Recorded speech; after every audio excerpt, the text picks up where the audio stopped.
All right, let's dive right into this explainer and take a masterclass in visual storytelling together. Have you ever wondered how a director can literally manipulate your emotions in just over a minute? Well, today we're deconstructing a highly effective, incredibly precise 75-second script. We're going to look at the exact mechanics, the lighting, the camera movements, the acting cues, the whole shebang that turns a few words on a page into a deeply visceral experience. We're mapping out the complete 75-second emotional journey. This script is brilliantly broken down into 6 distinct steps. It starts from the very first second and takes us all the way to a super satisfying close at second 75. We'll see exactly how precise cinematic choices align perfectly with these narrative beats, moving from the hook right into the setup, scaling the rising tension, hitting the emotional peak, delivering the payoff, and finally, the closing. So this gives us 5 main narrative phases to analyze today: anatomy of a hook, establishing the stakes, crafting rising tension, the emotional peak, and delivering the payoff. Let's get right to it. Before we even look at the very first shot, it is absolutely crucial to understand the visual language that governs this entire script. The whole piece is grounded in what we call cinematic realism. And what does that actually mean? Well, it's a style that makes the emotional swings feel deeply authentic. By combining totally realistic subjects like a person just sitting on a kitchen floor with high-end camera techniques, 4K resolution, and film grain, you don't feel like you're watching some highly produced Hollywood movie. You feel like you're witnessing a real, raw human moment. This style is the absolute foundation for everything we're about to see. Section 1. Anatomy of a hook. Capturing the audience in 3 seconds. Let's see exactly how this builds our opening moments in shot 1, spanning just seconds 0 to 3. In these opening 3 seconds, the director doesn't waste a single frame. We open on a cinematic close-up. Our subject is a young person sitting on a kitchen floor at night, their back pressed against wooden cabinets, just staring blankly at the wall. The script specifically calls for a dim, warm kitchen light and a slow, subtle push-in camera movement. These highly specific choices instantly establish an emotional, quiet mood of isolation. You are immediately drawn into this character's lonely world before a single word is even spoken. It's incredibly powerful. Looking a little closer at the directions for this first shot, we see these technical requirements: shallow depth of field, realistic, 4K, film grain. Now, the crucial point here is how these technical instructions actually force the audience's perspective. A shallow depth of field intentionally blurs the background. It literally forces your eyes to focus entirely on the character's internal state. You can't get distracted by the kitchen decor. You are locked into their blank stare and their quiet, emotional reality. Section 2.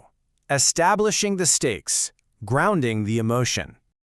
Now we transition right into the setup in shot 2, which runs from second 3 to 15. Here, the script takes 12 seconds to reveal exactly why our character is sitting on the floor in the first place. And this brilliantly illustrates the connection between technique and feeling. Notice how the camera movement intentionally shifts here. We go from that smooth, slow push-in of the hook to a slight handheld camera movement. Why do that? Well, because a handheld camera naturally introduces a slight shake, perfectly mirroring the visceral anxiety and instability of the moment. Furthermore, pulling back into a medium shot framing suddenly connects the character to their lonely environment. It shows us just how small they feel in this room. But the camera work alone isn't enough, right? We need narrative context. The stakes are instantly solidified through precise acting cues and props. The script directs the actor to be checking a phone screen showing a low bank balance. I mean, we've all felt that specific kind of dread, haven't we? Paired with a worried expression and a hand rubbing the forehead in that same warm, dim lighting. In just 12 seconds, this scene has completely unpacked the story. We have a protagonist in financial distress, physically overwhelmed by anxiety. It's just incredibly efficient storytelling. Section 3. Crafting rising tension, the knock in the dark. Building on that setup of pure anxiety, shot 3 initiates the rising tension phase. Now, this shot lasts a full 20 seconds, from second 15 all the way to 35, to really maximize anticipation. Notice how the director intentionally stretches time here. First, we get a close-up of a hand knocking on a wooden apartment door at night. Then the script dictates a cinematic slow-motion door opening. Really think about that for a second. By slowing down the frame rate, the director makes you, the viewer, feel every single agonizing second of suspense before the final reveal at the 35-second mark, an elderly woman standing outside holding a white envelope. And notice the stark visual contrast happening in the lighting instructions here. It brilliantly illustrates the narrative transition. Back in the setup, our character is trapped in the dim, warm kitchen light. But as the door opens, the script specifies a porch light glowing in warm exterior lighting. We are moving from the dim, isolated shadows of internal anxiety to the sudden, glowing warmth of the exterior world. The lighting itself is literally telling us that something is about to change. Section 4. The emotional peak, the climax of the scene. That glowing porch light ushers us directly into shot 4, running from 35 seconds to 55 seconds. This is the 20-second emotional peak of our narrative. Stripping away all the camera jargon just for a moment, the emotional climax relies entirely on these incredibly visceral, vulnerable acting directions. The script demands a shocked and emotional facial expression, with eyes welling up and the mouth slightly open. The character has just opened that white envelope. So, let's look at how the camera actually supports this performance. The action is the character looking down at an open envelope full of cash in their hands.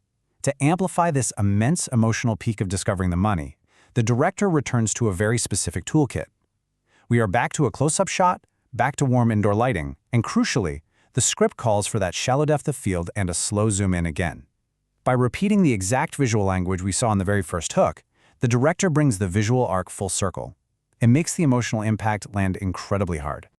Section 5. Delivering the payoff, resolution, and connection. Finally, the tension releases completely as we enter shot 5, moving from second 55 to 68.